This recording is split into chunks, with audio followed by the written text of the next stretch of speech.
நடேசன், சேரன் எல்லாருமே கோயில்லேருந்து கிளம்பலான்னு சொல்லி அவங்க எல்லாருமே பொருளெல்லாம் எடுத்து வச்சுக்கிட்டு இருக்க அதே நேரம் நம்ம சேரனோட தாய் மாமா அங்கே வராங்க. அதாவது நம்ம நடேசனோட மனைவியோட அண்ணன் வராங்க. என் தங்கச்சியை கொன்னுட்டு ஜெயிலுக்கெல்லாம் போயிட்டு எந்த முகத்தோட நீ இப்படி சொந்த ஊருக்கு வந்திருக்க? அதுவும் இல்லாமல் வந்து கோயிலெல்லாம் சாமி கும்பிட்டுருக்க. உனக்கு அப்படி என்ன உரிமை இருக்குதுங்கிற மாதிரி வந்ததுமே நடேசனோட சட்டையை பிடிச்சி சண்டை போடுறாங்க. இதை பார்த்த சேரன், மாமா நீங்கள் ஏன் மாமா இப்படி சண்டை போடுறீங்க? நாங்கள் ரொம்ப நாள் கழித்து கோயிலுக்காக மட்டும்தான் நாங்கள் வந்தோம். இதோ இன்னைக்கு கூட நாங்கள் கிளம்பலான்ங்கிற முடிவில் தான் இருக்கோம்.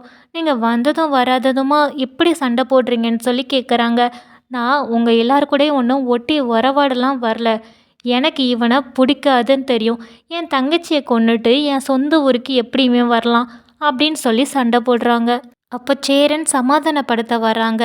இப்படி உன் அம்மாவை கொன்னவனையே நீங்கள் எல்லாரும் வீட்டில் சேர்த்து வச்சுருக்கீங்க. இவனெல்லாம் எதுக்கு வீட்டுக்குள்ளே விழுறீங்க? உங்களை தான் சொல்லணும் அப்படின்னு சொல்லி திட்டுறாங்க.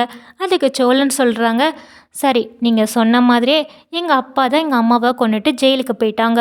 ஆனால் அந்த நேரம் நாங்கள் யாருமே இல்லாமல் அனாதையாக தானே நின்னோம். அப்போ நீங்கள் யாருமே ஏன் எங்களை வந்து பார்க்கல? அப்போல்லாம் நீங்கள் எங்கே போயிருந்தீங்க? இப்போ வந்து சண்டை போட்டுட்ருக்கீங்கன்னு கேட்குறாங்க. டேய், நான் உங்கள் எல்லாரையுமே கூப்பிட வரதாண்டா செஞ்சேன்.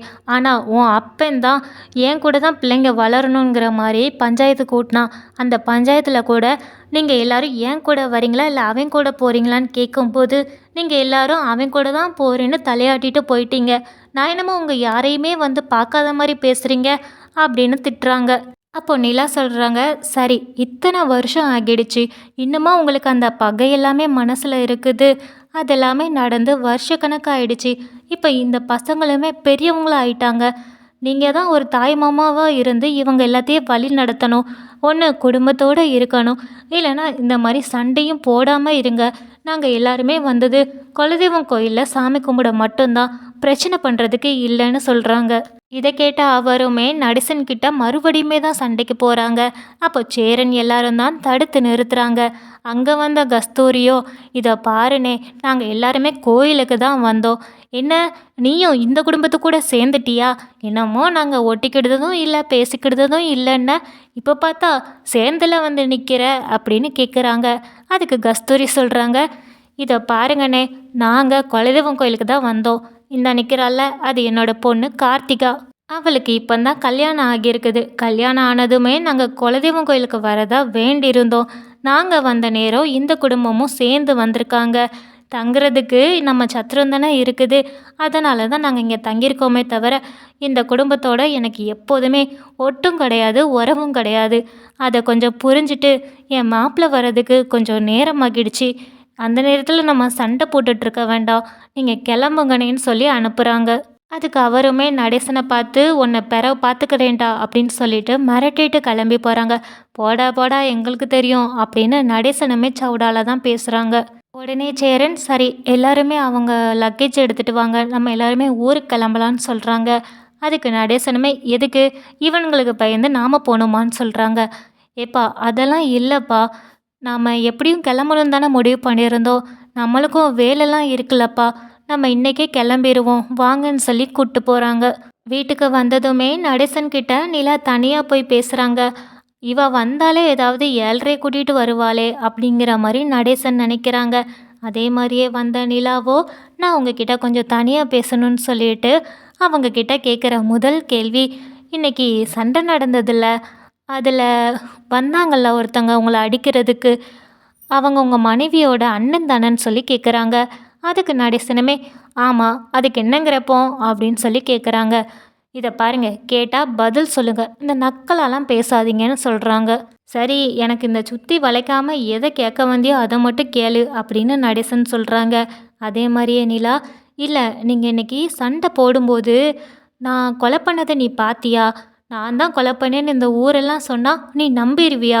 அப்படிங்கிற மாதிரிலாம் பேசுனீங்களே, நிஜமாவே நீங்கள் தான் அவங்கள கொலை பண்ணீங்களா? இல்லை வேறு எதுவும் உங்களுக்குள்ளே நடந்துச்சா? எதனால் அவங்க இறந்தாங்க?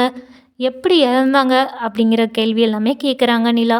அப்புறம் இங்கே பல்லவனோட அம்மான்னு சொல்லிட்டு நான் வேலை பார்க்குற இடத்துக்கு பக்கத்தில் பார்த்தேன்னு சொன்னேன்ல, அவங்க என்னாச்சு?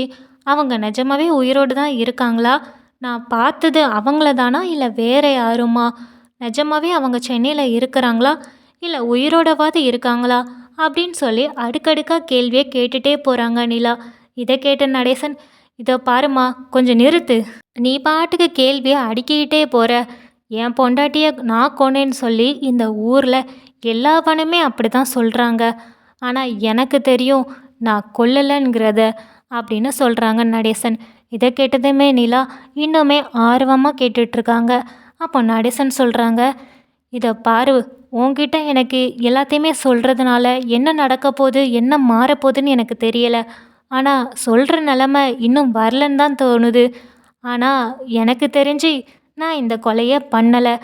ஆனால் இந்த கொலையில் சம்மந்தம் இல்லைன்னு நான் சொல்ல மாட்டேன். இதை நான் ஒரு கொலையாகவே நினைக்கல அப்படின்னு சொல்லி ரொம்பவே குழப்புற மாதிரி பதில் சொல்கிறாங்க. இதை சொல்லிட்டு நம்ம நடேசன் ரொம்பவே சோகமாகறாங்க. ஆனால் மறுபடியுமே நிலா கொஞ்சம் கூட பொறுக்காம மறுபடியும் கேட்குறாங்க, ஆமாம், நீங்கள் தான் நிஜமாவே கொலை பண்ணீங்களா? அதுக்கு மட்டும் ஆமாம் இல்லைங்கிறத மட்டும் சொல்லுங்களேன் அப்படின்னு கேட்குறாங்க. அதுக்கு மேலே நடேசனுக்கு பொறுமை கிடையாது. இதை பாரு, நம்ம வண்டியில் போயிட்டு அலைஞ்சிட்டு வந்தோமா, ரொம்ப களைப்பாக இருக்குது, நான் நல்லா தூங்க போகிறேன், நீயும் மூக்கு பிடிக்க சாப்பிட்டுட்டு போய் தூங்கு அப்படின்னு அனுப்பி வைக்கிறாங்க. நிலா இது எல்லாத்தையுமே கேட்டுட்டு உள்ளே வரும்போது அங்கே பல்லவன் சேரன் 2 பேரும் நிற்கிறாங்க. என்னாச்சு? 2 பேரும் ஏதோ ரொம்ப நேரம் பேசிகிட்டு இருந்த மாதிரி இருந்துச்சு, என்ன விஷயம்னு சொல்லி கேட்குறாங்க.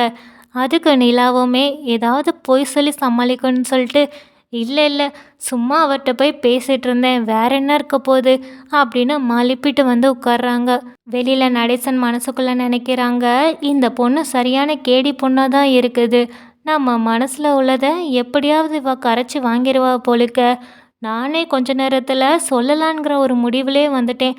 அந்தளவுக்குலாம் இவ பேசிட்டா அப்படின்னு சொல்லி யோசிக்கிறாங்க. அது மட்டும் இல்லாமல் இந்த விஷயம் எக்காரணத்தை கொண்டும் வெளியில் யாருக்குமே தெரியக்கூடாது அப்படிங்கிற மாதிரி அவங்க மனசில் நினைக்கிறாங்க.